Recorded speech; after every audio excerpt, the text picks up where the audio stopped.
Hello, welcome.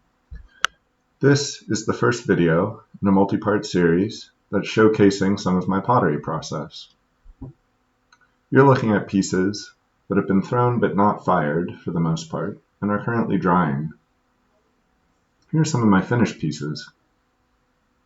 This video is made in DaVinci Resolve and represents the first of its kind for me, so I hope you'll excuse some of the rough transitions. We're going to start by cutting some clay out of blocks of clay. Here I have two different kinds, and I'm cutting off slabs with my wire cutter.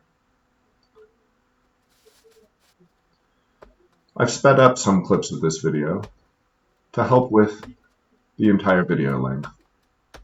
Here I'm getting ready for a process called wedging, which is what I'm doing now, a process designed to homogenize and combine the clay, and especially to remove any air bubbles that might be present or that I introduced joining the slabs together.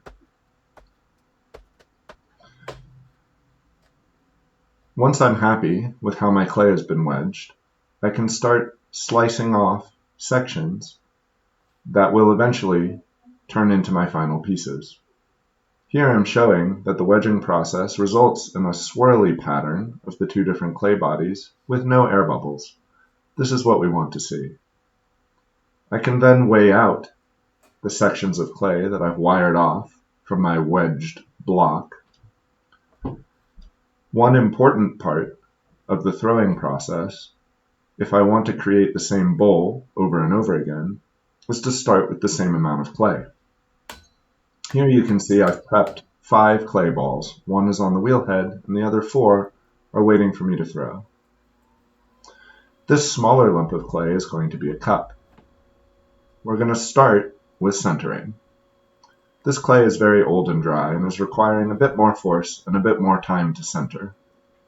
Softer, newer clay can be centered extremely quickly, within 15 or 20 seconds.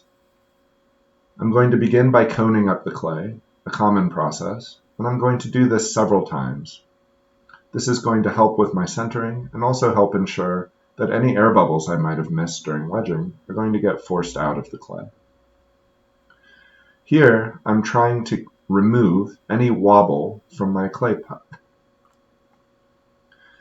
Eventually, I'm going to decide that my clay is centered enough to throw. Once we've reached this stage, I'm going to move on to the next step of the throwing process, which is called dropping a hole. Before I do that, you can see here that I'm evening out the very top of the clay. Now I'm ready to drop a hole. Here, I'm beginning to create the divot that will be the inside of the cup. I'm going to drop this hole to a depth that leaves a certain amount of clay at the bottom for trimming later. There are tools that can be used to measure this depth. Here, I'm doing it by feel. Once I'm happy with the hole I've dropped, I can open up the clay by pulling the walls towards myself. When this is done, as has been finished now, I'm going to even out the bottom of the piece and any ridges that I introduced from the opening process. I'll also remove some excess water to make sure I don't have a puddle of water sitting in the bottom of my piece the entire time. After dropping a hole and opening up the clay, I'm going to slow down the wheelhead significantly.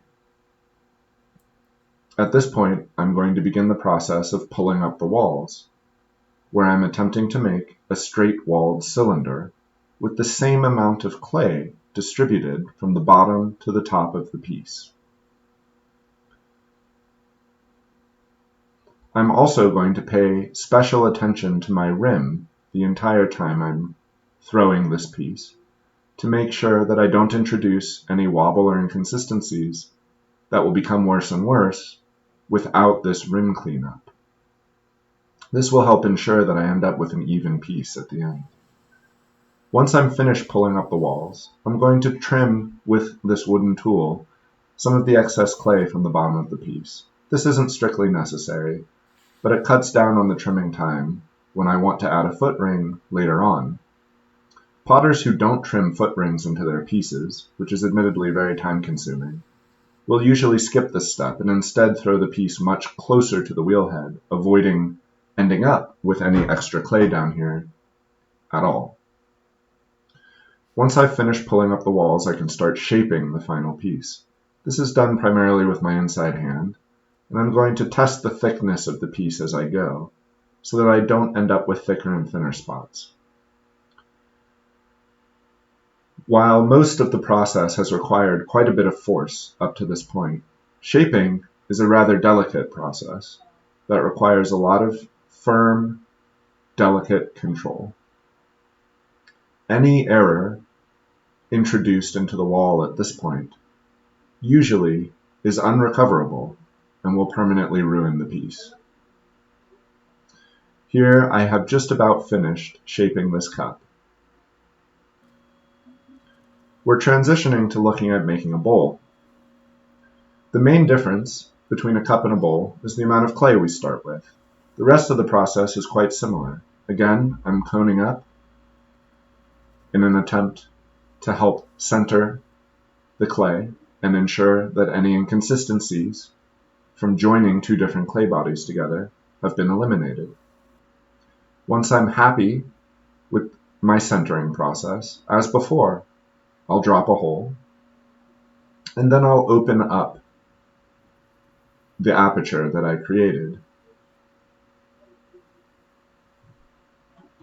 Here you can see me opening the piece.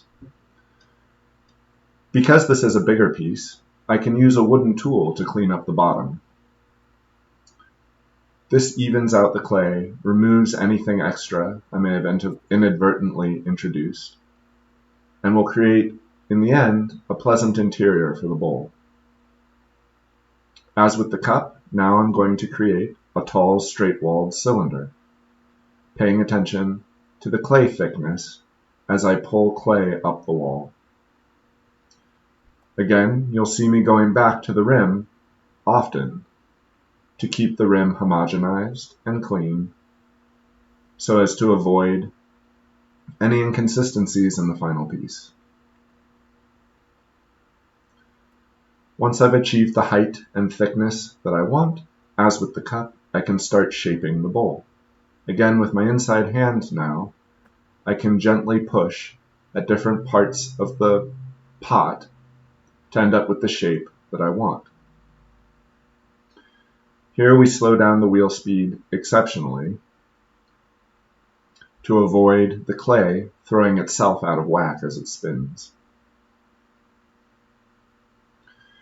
At the very end, I'm putting very delicate pressure on different sections of the bowl in order to make micro adjustments and end up with the final shape of the piece that I then want to trim, glaze, and fire.